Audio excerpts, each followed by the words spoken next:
Most homeowners spend months worrying about paint colors, countertops, and staging, while completely ignoring the one thing that can blow up the sale after they already have a buyer under contract. And if you live in North Jersey and your home has a septic system, a well, or older underground infrastructure, this matters a lot more than people realize. If you live in towns like Oakland, Ringwood, West Milford, or other parts of North Jersey where wells and septic systems are common, this becomes a much bigger part of the selling process than most homeowners even expect. Because the issue usually doesn't show up at the beginning of the sale. It shows up right in the middle of the transaction when emotions are high, timelines are tight, and leverage starts disappearing very fast.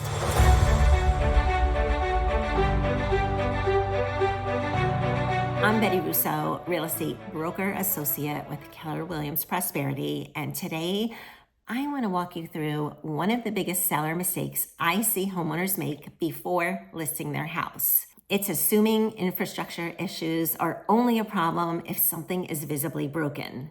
Here is what actually happens. A homeowner tells me everything works perfectly. We never had an issue. And honestly, most of the time they're right. The toilet's flush, the water runs, the yard looks fine, nothing feels urgent. So naturally, they focus their energy on visible parts of the house, which is important too. Cleaning, painting, rearranging furniture, maybe even updating lighting or landscaping. But buyers don't evaluate a home emotionally the same way a homeowner does. The moment buyers hear well water or septic system, they immediately start thinking about risk, especially if they're unfamiliar with this type of systems.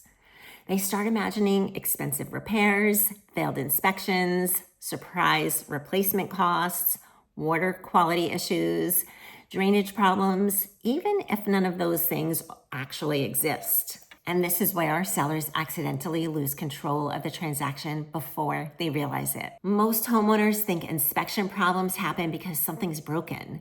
That's usually not true. Inspection problems happen because uncertainty enters the deal. If a buyer doesn't know whether a septic system is healthy, they assume risk. If they don't know the condition of a well, they assume future costs. And once buyers start feeling uncertain, negotiations change immediately. Now, instead of focusing on buying your home, they start focusing on protecting themselves from your home. And that's the part most sellers never see coming. Here is where this gets tricky. A lot of homeowners assume waiting is safer. They think, well, what if I test something and uncover a problem? What if I'd rather not know?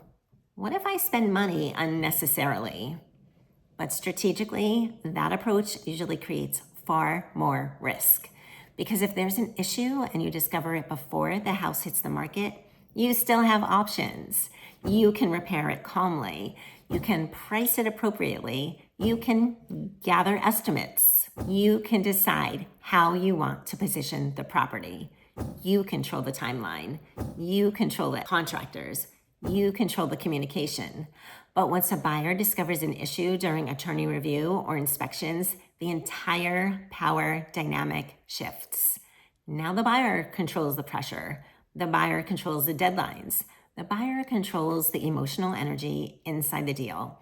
And this is exactly where sellers start making rushed decisions they normally would never make. Now, here is the part most people never get walked through. Not every issue is catastrophic. In fact, many of them aren't. Sometimes a septic simply needs pumping. Sometimes a water test requires a minor correction.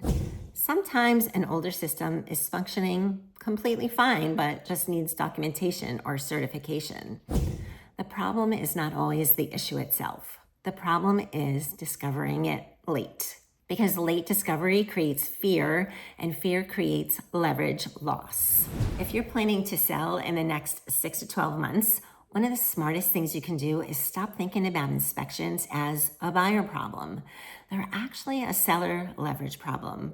Because once a buyer is emotionally invested in the house, timing matters more than people realize. If an infrastructure issue appears suddenly during inspections, buyers immediately start recalculating the deal in their head. Now they're wondering, How expensive is this? What else can be wrong? Are we overpaying? What is this going to cost me down the road? And even if the issue is fixable, you've already lost momentum. The seller who protects their leverage best are usually the ones who remove uncertainty before the buyer ever has a chance to create it. What I see happen all the time is homeowners unintentionally preparing their house cosmetically while leaving the transaction strategically exposed. The house looks beautiful online. The staging is done. The photography is gorgeous. Showings go well. Offers come in and in and in. And then everything slows down the second inspections begin. And that's frustrating because most of the time it could have been handled much earlier with far less stress. This doesn't mean every seller needs to proactively replace systems or spend tens of thousands of dollars before listing. That is not the takeaway. The takeaway is that you need clarity before you need negotiations. That's the difference. And honestly, this is one of those reasons strategy matters so much more than most homeowners realize. A real estate transaction is not just about marketing a home anymore. It's about reducing uncertainty at every stage of the process so buyers continue moving forward confidently. Because confidence creates momentum. Momentum protects leverage, your leverage. And leverage affects everything from pricing to negotiations to how smoothly your closing actually happens. If you're thinking about selling in the next 6 to 12 months and you're trying to figure out what you should actually handle before listing and what probably isn't worth worrying about, this is exactly the kind of strategy conversation I walk people through every day. I worked with homeowners recently who were incredibly nervous about their septic system before listing. They were convinced something major was wrong because the house was older. And they kept debating whether they should even put the home on the market yet. So instead of waiting for buyers to uncover something later, we tested everything up front. And honestly, the system was in much better condition than they expected. Just because a septic system is old does not mean that it needs to be replaced. So here's what changed everything. Now we weren't negotiating from fear anymore. We had answers. We had documentation. We had confidence going into the market. And buyers could feel that immediately. That's the difference between hoping inspections go well and actually preparing strategically for them. At the end of the day, most sellers don't lose leverage because their house is unsellable. They lose leverage because uncertainty enters the transaction too late. And when that happens, even small issues start feeling much bigger than they really are. The sellers who move through this process most confidently are usually the ones who understand what buyers are going to worry about before the buyers even say it out loud. If you're thinking about selling, don't wait until a buyer's inspection tells you what could derail your sale. Reach out now and let's figure out where your home actually stands while you still have time, leverage, and options.